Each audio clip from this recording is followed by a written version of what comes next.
Dans la commune de Sainte-Foy-Tarentaise en Savoie, 600 habitants. Il tenait à nous montrer la vallée d'en haut. Donc là-bas, on aura le mont Pourri sur la gauche. Et puis juste là-bas en face, on aura le mont Blanc. Visiblement très fier de son petit coin de Savoie. Ici, c'est sublime. On a des belles montagnes, on a un ciel bleu, beaucoup de neige. C'est un cadre qui est absolument extraordinaire. Julien est conseiller immobilier. Il a grandi dans ce village avant de partir à Annecy faire ses études, puis aux États-Unis pour travailler. Et finalement, il est revenu au point de départ, vivant ce qu'il appelle un changement de monde. Certes, il y a beaucoup moins de bars, beaucoup moins de lieux de rencontre. Par contre, j'ai gagné en termes de qualité de vie, que ce soit avec beaucoup moins d'embouteillages, beaucoup plus de relaxation, j'allais dire moins de stress par rapport à l'effervescence des grandes villes, et surtout en termes de qualité de vie, de sécurité. Quand on a 20 ans, on souhaite sortir de notre vallée. Par contre, quand on se rapproche de la trentaine, le prisme est opposé, effectivement. À l'inverse, on souhaite être dans un cadre de vie qui est beaucoup plus paisible. Et ils sont nombreux à le vivre comme Julien. Pour beaucoup, la grande ville n'est plus un idéal. Chez les moins de 35 ans, 28% affirment même qu'ils pourraient s'installer dans une petite ville, moins de 25 000 habitants.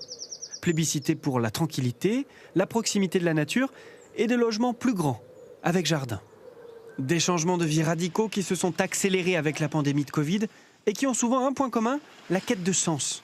Maria, par exemple, 25 ans, est elle aussi revenue à Sainte-Foy-Tarentaise après ses études. Et toi, début de saison un peu difficile, comment tu te sens ?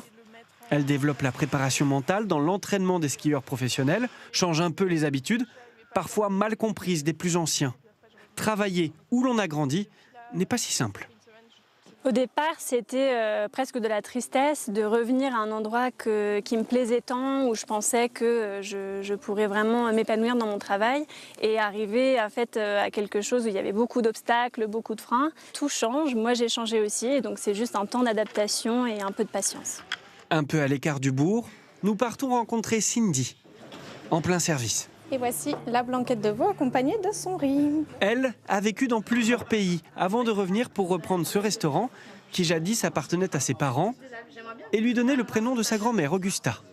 L'objectif était clair, se rapprocher de sa famille. Mon papa vient tous les matins boire son café ici. Moi, c'est tous les jours, au moins, j'ai un coup de téléphone avec mes proches, ma famille. C'est important pour moi d'être près d'eux et de pouvoir les voir quand j'ai envie, en fait. J'ai vraiment l'impression d'avancer grâce au fait d'être revenue ici dans la région et de cultiver à nouveau mes racines ici. Cette nouvelle génération fait le bonheur du maire de la commune. Et voici les Dio au vin blanc. Il assure qu'en 2 ans, 15 jeunes sont revenus. C'est beaucoup pour un village de 750 habitants. On a eu une période dans les années 80 où les jeunes partaient, une baisse de fréquentation dans les écoles, mais on retrouve une hausse d'enfants aujourd'hui. Et puis on fait des constructions aussi de l'habitat pour leur permettre ce retour malgré effectivement des prix qui sont des fois un peu élevés. Et il sait de quoi il parle, son propre fils aussi est de retour. Mais s'agit-il d'une simple mode qui passera ou d'un phénomène profond ? Cindy, Julien, qui se croisent de temps en temps, comptent-ils s'installer durablement ? C'est toujours difficile à dire, mais je dirais, là je suis au moins partie pour 5 ans déjà dans la région. Et surtout pour éduquer mes enfants. Donc aujourd'hui, j'en ai pas, mais c'est un projet. Et c'est vrai que les faire grandir dans un cadre qui est sain, on sait qu'ils peuvent aller à l'école à pied, etc. C'est quelque chose qui, pour moi, est important. Et si on revient dans 10 ou 15 ans, vous êtes toujours là ? Normalement oui.